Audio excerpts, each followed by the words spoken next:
Hello my fellow hooers and welcome to part 2.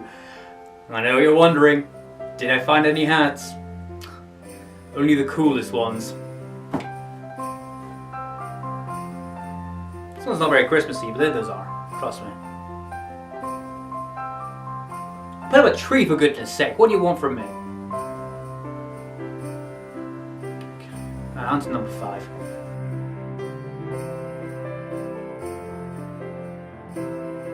Time off the Doctor. Oh, I've angered a lot of people here. Putting Matt Smith's regeneration episode above David Tennant's. Playing with fire. I know what you say anyway. Now this is what I meant with David Tennant's Doctor should have some hope to him when he regenerates. Because if you look at it, the circumstances are pretty similar. The Doctor is certain that he's going to die completely. This is it, the end of his life, no regeneration. Both the Doctors feel this, and at the end, they're both surprised when they're able to regenerate. And they both have very different reactions. David Tennant's Doctor is still really sad, and he doesn't have that yes moment. I'm not going to die. I get to keep helping people. Which is, I think, what the Doctor should be fixated on. He gets to carry on helping. Even if it's not his phase that he's in right now, he still gets to help. That's brilliant. And we get to kind of see that with Matt Smith, because there's still the sadness to his regeneration. But he's smiling. He's saying, don't worry, everything's going to continue. Maybe this is because there's a companion with him. Maybe that's people will argue that's the big difference. And yeah, I can't argue with that, but really, you think it's just that? I think that Matt Smith's Doctor would have been happy even if Clara wasn't there. Like, yes, I get to keep going. And it's just, it's the right level of sad. Yeah, but that's just the ending. What about the rest of the episode? I quite like it. It's everything that we've been building up to all the seasons into that episode, and it didn't get a lot of time. I mean, whereas David Tennant got 2 full episodes to do it, Matt Smith gets, and for what time given, I think it's a great story. It has its faults. Don't get me wrong. But overall, there's less negative things about it than with End of Time. Let me put it like that. When the Doctor finally regenerates and he gets that energy, that's my favourite. I've watched that like 100 times. The look on his face is brilliant. And that music playing and he's just yelling at the Daleks. And, oh, it's beautiful. And his last speech, beautiful. Let's just compare for a minute. David Tennant's last words. I don't want to go. And Matt Smith's. I will always remember when the Doctor was me. I mean, I guess it depends what kind of person you are and what you feel about his characters. But Matt Smith's just sticks with me a lot more. And his final message of, if you think about it, we all change. And we do. And I think the older you get, the more you realise that. You are no longer the person you were when you were a teenager. You're no longer the person you were when you were a child. You changed throughout all your life. Kind of like the Doctor does. Maybe it's a bit more gradual, but you become different people. And damn it if isn't that uplifting. You know, it's I love it.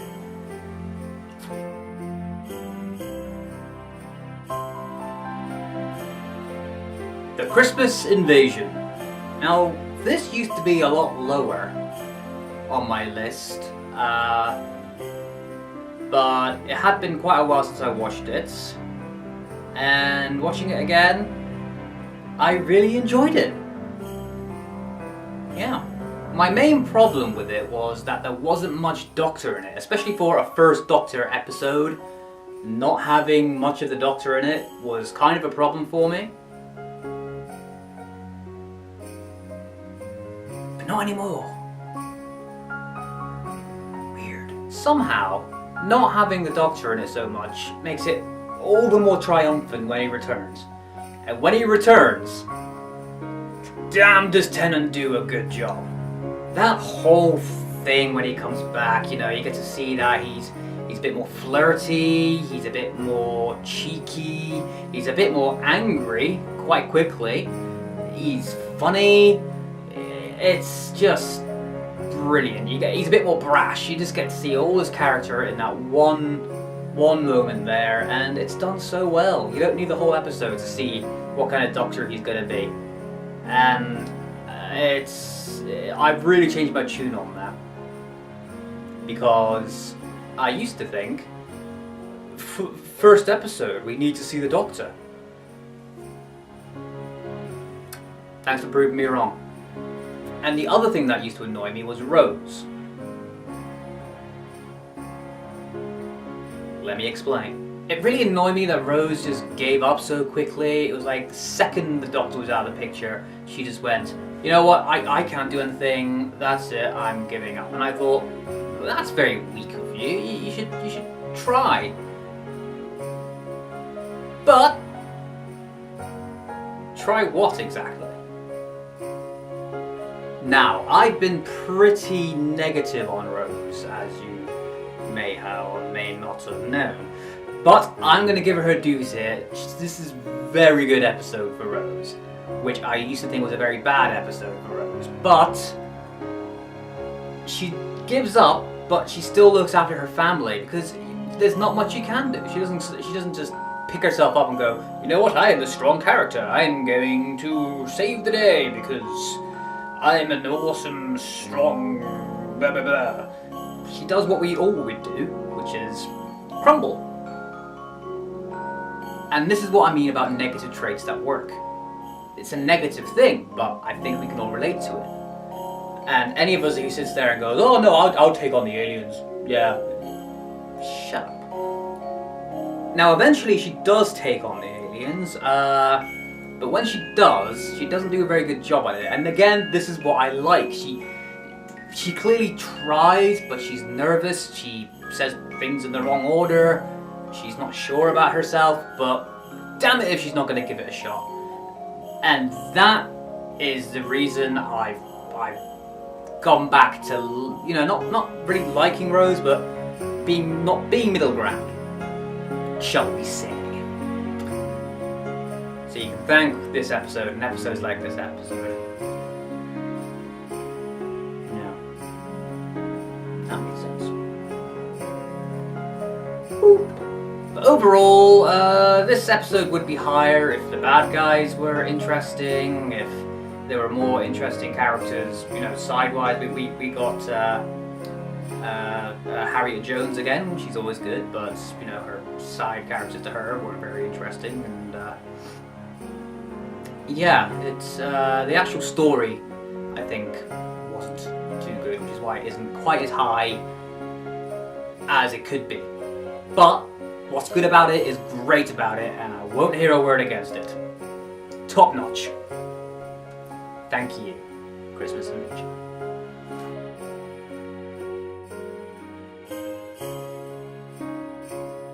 The Runaway Bride. God damn, I love this episode. I really love this episode.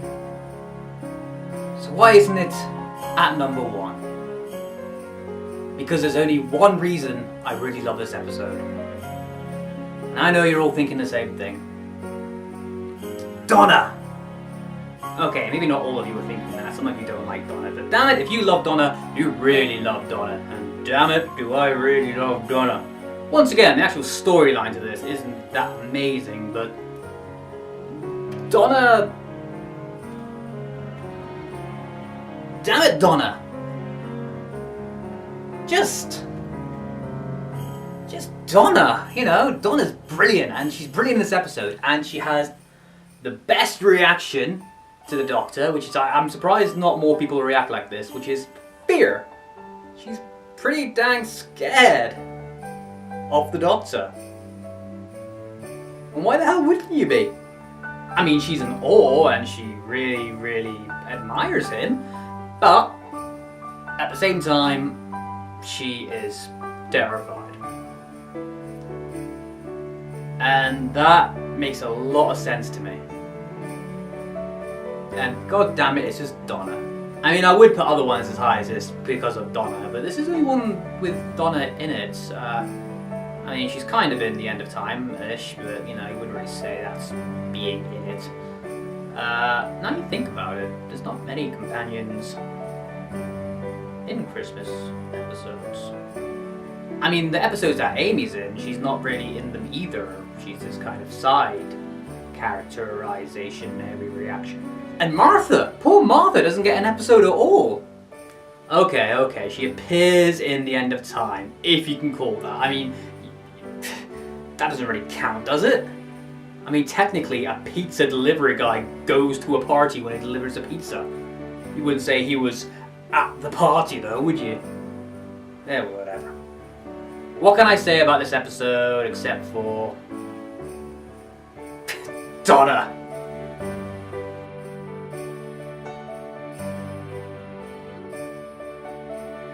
The Husbands of River Song. Man, this is a good episode. For the most part. Nice to finally get a conclusion to River Song. Did you hear that? That's the conclusion. It's all tied up nicely now. We don't need any more. Let's leave well enough alone. Alright? And this is coming from someone who loves River Song. But, this was the perfect ending, I think. And you couldn't bring her back after this, really. Because this was the moment just before she died, and she had no idea there were any more doctors after 11, so how could she possibly come back now? This seems like stamp closed, and as far as I'm concerned, it's the perfect stamp. It's a great ending. It's funny, it's silly, it's serious, it's sad, it's just the whole range. And you get the Doctor pretending not to be the Doctor again. Just like we did in the next Doctor. But to me, this works even better. I mean, that whole bit where he pretends to not know what the TARDIS is like inside, and he has his big speech, and he finally gets to give the big speech of, oh, it's bigger on the inside, and his way of doing it. Peter Capaldi, I could kiss you. I could just smooch you on the lips.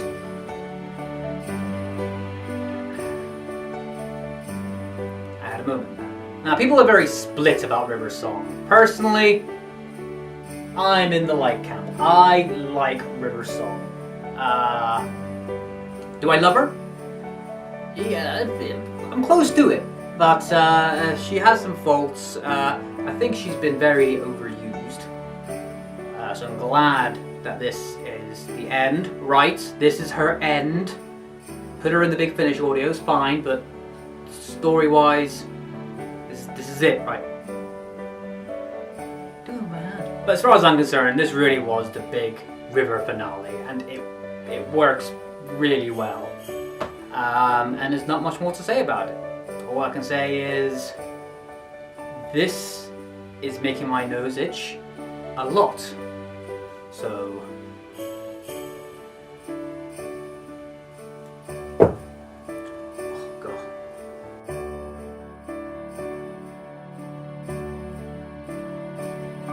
A Christmas Carol. I can already hear the hate-filled comments. Season of love and no one likes my choice. Let me just explain myself, okay? Why I love this episode so much as a Christmas episode. Because it's Christmassy. So damn Christmassy. And clever. Now, this is what the Doctor, the Widow, and the Wardrobe, I think, was trying to do and failed. Where that failed, this succeeded. I'm surprised it hasn't been thought of before, because A Christmas Carol is about the past, present, and the future. And to make that work around Doctor Who is just brilliant. And the way they do it is just so clever. I mean, showing the future not to the old man but to the little boy, and having the spooky Christmas present being a hologram. Instead, it's I just love it. I love it so much. And yes, I know the Doctor's breaking a really massive rule that he has, not to go back on established events, but damn it, it's a Christmas episode. And if you can't muck around at Christmas, when can you muck around on? And you know what? I don't care. I don't care. It's brilliant. And like I said, damn it, it feels Christmassy. It's just, you got sledge riding, you got building snowmen at the end, you got talk about Christmas. And the thing about a lot of these episodes, which I'm fine with, is it doesn't feel that much like Christmas a lot of the time. They mention Christmas, but for the most part, it's like he's running through a, wasteland, or they're on a floating island or something like that. This, it's snowy all the time, and they just they go through so many different Christmases, and damn it, this fish swimming in air, the visuals are beautiful. Damn it, I don't love this episode. Oh god. For a Christmas episode, for an episode on itself, maybe I'll have a different tune. But for a Christmas, God, it just works. It just works. You might disagree with me. I don't care. This is my episode, and this will be the episode that I'll be watching as you're watching this video. Guaranteed. Call me right now and I'll be watching this episode. Yeah. You don't have my number, do you? And there we have it, you see. My personal countdown. Done and dusted. Let me know if you agree with me. Let me know if you disagree with me. Let me know your favorites. Let me know your least favorites. Just let me know. Because I'm very lonely. But that's Christmas over and done with. There we have it. What's next? Well, we better start getting ready for New Year. So,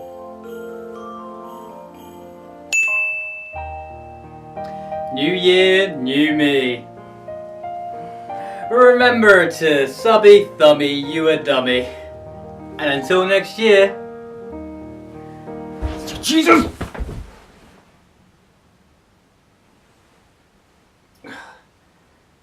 Meh.